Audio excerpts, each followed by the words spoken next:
नमस्कार मित्रांनो. एखादी संस्था सुरू करणं सोपं असतं किंवा एखादा व्यवसाय सुरू करणं सोपं असतं. परंतु 100 वर्ष सातत्याने ती संस्था सुरू ठेवणं किंवा तो व्यवसाय यशस्वीरित्या करणं ही अतिशय कठीण गोष्ट आहे. ही कठीण गोष्ट ज्या संस्थेने आत्ता पूर्ण केलेली आहे 100री, त्या संस्थेचे हे तिघे बंधू म्हणजे ब्रह्मा, विष्णू, महेशासारखे आहेत. तर हरिभाऊ विश्वनाथ आणि कंपनी या संस्थेचा मला वाटतं पुढचं वर्ष हे शताब्दी पूर्ण होणारं वर्ष आहे आणि त्यानिमित्त तुमच्या मनात अनेक उपक्रम आहेत. तर त्याविषयी थोडंसं या तिघांकडून आपण जाणून घेऊया.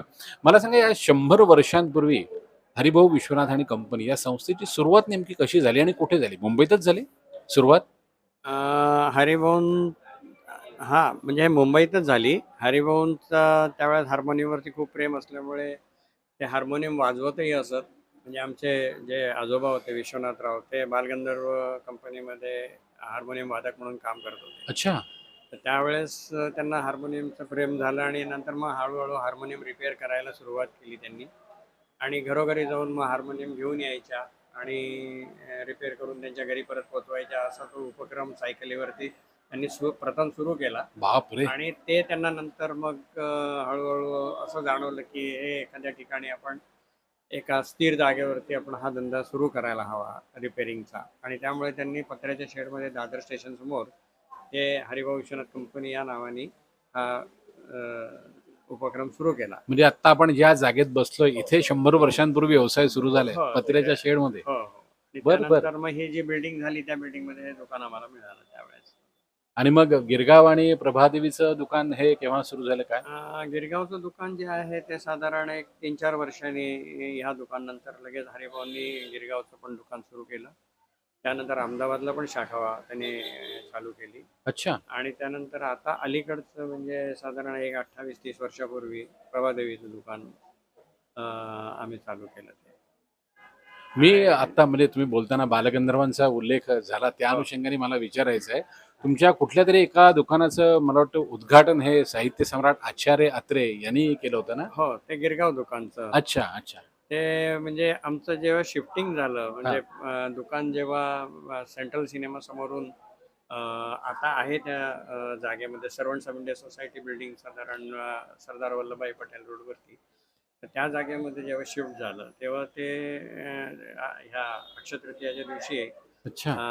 आचार्य यात्र्यांच्या आता हस्ते त्याचं उद्घाटन झालं. उद्घाटन झालं होतं. आता बालगंधर्वांचा उल्लेख झाला, अत्रे साहेबांचा उल्लेख झाला. होय. या दुकानात किंवा त्या बाकीची जी 2 दुकानं आहेत, त्या दोन्ही दुकानामध्ये कितीतरी मोठे-मोठे कलावंत येऊन गेले असतील. हो, तर अशा काही आठवणी आहेत का? म्हणजे कोण-कोण आलं होतं? कारण मागे मी फोटो बघतोय लिटिल चॅम्प्स हो, आणि कुठेतरी एका ठिकाणी मी संतूर वादक पंडित शिवकुमार शर्मा, प्यारीभाई यांचे सुद्धा फोटो बघितलेले आहेत. तर काही अशा किंवा गोविंदराव पटवर्धन इथे हो, नेहमी हो. यायचे, रामभाऊ मराठे गोविंदराव. नेहमी येस, इथे येस. यायचे म्हणे. तर अशा गोविंदराव काही पटवर्धन होय, राम मराठे असायचे. काही ना काही कामासाठी ते यायचेच आणि त्यांना मग जरूर लागायचीच कामाची. आणि दुसरी गोष्ट म्हणजे वसंत देसाई, मदन मोहन हे तर अच्छा, हार्मोनियम ट्युनिंगसाठी इथं यायचेच आणि माझ्या वडिलांकडनं ते हार्मोनियम ट्युनिंग करून घ्यायचे. अच्छा. त्याचप्रमाणे आता ते पूर्वीचे तर पुष्कळ जुने कलावंत संगीतकार येतच होते. त्यावर आता आता नवीन पिढी सुरू झाली आहे, होय. Little champs. बरोबर, बरोबर. तर त्यामुळे ते हे पण येतात. त्यांना आता पुढच्या पिढीला पण आम्ही ते संगीताची सेवा देतोच आहोत. असे आमचे आहे याच्यामध्ये सेवा आहेच. आणि मला असं कळलं नौशाद साहेब काहीतरी अगदी धावपळीत आले होते, की हो. मला पटकन 2 दिवसात काहीतरी 75च्या वेळी काहीतरी हो, तो काय होता हो. प्रसंग? 75च्या वेळेला ते आले, त्यांनीच प्रसंग सांगितला. पाहुणे हां, आले होते ते, हां. पाहुणे म्हणून त्यांना बोलावलं होतं. त्यांनी सांगितलं, की त्यावेळेला त्यांच्याकडे पैसे नसताना त्यांना हरिभाऊंनी म्हणजे इन्स्टॉलमेंटवर हप्त्या-हप्त्यानी त्यांना पैसे द्यायला सांगितले. तर ₹25 ची हार्मोनियम होती ती. त्या काळी. हां. अच्छा. त्या ₹25 च्या हार्मोनियमवर त्यांनी त्याचा संगीत प्रवास सुरू केला आणि त्यावेळेला आता त्या एवढ्या मोठ्या याच्यावर पोहोचले होते त्यावेळेला. क्या बात है! क्या बात है! एक छोटासा प्रश्न म्हणजे खरं तर हा प्रवास मला ऐकायचा आहे, पण एक छोटासा प्रश्न जरा मध्येच विचारतो. ह्या समाज माध्यमांवरती आत्ता एक असा मेसेज आलेला आहे किंवा काय व्हिडिओ म्हणूया किंवा ऑडिओ काय नोट आली आहे, की म्हणजे हरिभाऊ विश्वनाथ हे दादरचं दुकान काय बंद होतंय, शिफ्ट होतंय, अशा-अशाचा काहीतरी तो मेसेज आहे. तर नक्की काय म्हणजे कोणी तो व्हायरल केला असं काही शोध नाही, घेतला हा त्याचा? मेसेज चुकीचा आहे आणि हां. हा कोणी व्हायरल केला त्याचा आम्हाला अजून पत्ता लागलेला नाही. अच्छा. पण हा मेसेज जोपर्यंत आमच्याकडनं काही ऑफिशियली तुम्हाला कळत नाही तोपर्यंत ह्या गोष्टीवर विश्वास ठेवू नका. हा हा. हे चुकीचा मेसेज आहे. आम्ही हे दुकान शिफ्ट करणार आहे किंवा मर्ज करणार आहे हे आम्ही पुढच्या जे आमची शताब्दी होईल त्यानंतर आम्ही ठरवू. तेव्हा आता सध्या आहे, चालू आहे, तेव्हा बाकी अफवांवर विश्वास ठेवू नका. एक छोटासा प्रश्न विचारू का? म्हणजे तुम्ही आता म्हणालात की शिफ्ट होणार आहे किंवा मर्ज होणार आहे, तर गर्दी हा हो, अनेक हो, कारणांपैकी हो. एक महत्वाचा मुद्दा होऊ गर्दी, शकतो का? पार्किंग ह्या म्हणजे मेन मुद्दे हेच आहेत. गर्दीमुळे गिराईक येऊ शकत नाही, टॅक्सी होत नाही, पार्किंग नसल्यामुळे गाडी आणता येत नाही. परत आमच्या सगळ्या वस्तू अवजड आहेत, नाजूक आहेत, त्यांना गाडीपर्यंत न्यावं लागतं.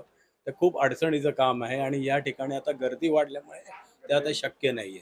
खरंय. आणि हा. संध्याकाळच्या वेळी इथे पाय खूप ठेवायला गर्दी असते. जागा नसते हो. एकदम भयंकर गर्दी आहे. त्यामुळे गाडी ठेवता हो येत हो नाही. गाडी तर वस्तू आणायला इथून दुकानातून नेऊन गाडी ठेवता येत नाही एवढी गर्दी आहे इथं. त्यामुळे बरोबर, आता बरोबर. शक्यता इथं नाही, पण आम्ही शिफ्ट करू किंवा मर्ज करू ते तुम्हाला लवकरच आम्ही सांगू. बरं, मला म्हणजे तुम्ही कोणी उत्तर द्या की 50 वर्षांपूर्वी वाद्याची जी निर्मिती व्हायची आणि आज जी तंत्रज्ञानाचा वापर म्हणूया त्याचा वापर करून वाद्याची निर्मिती होते, तर यातला काही फरक तुम्ही सांगू शकाल का? हो, पुष्कळ आहे. तर 50 म्हणण्यापेक्षा आता हे 75 वर्षांपर्यंत, आमच्या 75 पर्यंत अकॉस्टिकच चालू होतं. हा. नंतर इलेक्ट्रॉनिकवर आलं आता हे. अच्छा. कॅसिओ म्हणा किंवा इलेक्ट्रॉनिक रिदम, हँडसॉनिक वगैरे पुष्कळ आले. पण त्यालाही आपल्या अकॉस्टिक वाद्याची तोड नाही आहे. त्यामुळे अजूनही चांगले कलाकार जे आहेत ते आपलीच वाद्य प्रिफर करतात आणि इलेक्ट्रॉनिक वगैरे ऑर्केस्ट्राला वगैरे चालतात. हा हा हा. म्हणजे काळानुसार जो बदल होत गेला तो तुम्ही स्वीकारलाय देखील. हो हा, बरोबर आहे. शताब्दी वर्ष सोहळा तुम्ही खूप मोठ्या प्रमाणात म्हणजे साजरा करणार आहात, तर थोडंसं त्याविषयी काही ऐकायला आवडेल. म्हणजे कशा पद्धतीचे कार्यक्रम असणार आहेत आणि कुठे कुठे कार्यक्रम करणार आहात वगैरे असं काही? कार्यक्रम आम्ही बहुतेक केलं तर आम्ही जानेवारीमध्येच करू अच्छा. आणि एकाच ठिकाणी करू, हॉल घेऊन. असं प्रत्येक ठिकाणी करणार नाही, पण त्याचा आमचा एक इन्स्ट्रुमेंटल असेल किंवा क्लासिकल म्युझिक व्होकल असेल किंवा डान्स वगैरे हे सगळं असं आम्ही मिक्स्ड आम्ही हा, हा. ठेवत आहोत. पण अजून आता डिसिजन व्हायचं आहे, अजून काय हम्म. करायचं काय नाही, अजून प्लॅनिंग अजून झालेलं नाही आहे. पण लवकरच आम्ही त्याच्यासाठी एक बैठक घेऊन ते डिसाईड करू. तुमची ही तिसरी पिढी ना? नाही, आमची दुसरी पिढी. तुमची दुसरी पिढी. अच्छा. आमची हा दुसरी आहे. हा. जे हरिभाऊ, नागेशराव आणि वसंतराव हे 3 भाऊ. हा. तर ते पहिली पिढी, त्याच्यानंतर ही आमची दुसरी पिढी हा. आणि आता आमची तिसरी पिढी आता कार्यरत आहे. आहे. म्हणजे आशिष दिवाणे म्हणून आहेत, ते गिरगावला असतात. बर. ती तिसरी पिढी आहे, ती अच्छा. कार्यरत आहे आता. अरे वा वा वा. रसिको, खरंच कौतुकास्पद बाब आहे की गेली 100 वर्ष हरिभाऊ विश्वनाथ आणि कंपनी हे कार्यरत आहे आणि यशस्वीरित्या त्यांची वाटचाल सुरू आहे. तुम्हा तिघांना सर्व रसिकांच्या वतीने शुभेच्छाही देतो आणि अशी विनंतीही करतो की 100 वर्ष तुम्ही हा व्यवसाय अतिशय सचोटीने म्हणतो ना असा केलेला आहे आणि उत्तमोत्तम वाद्य उत्तमोत्तम कलाकारांना मिळाली, त्यामुळे त्यांची कला बहरलेली आहे.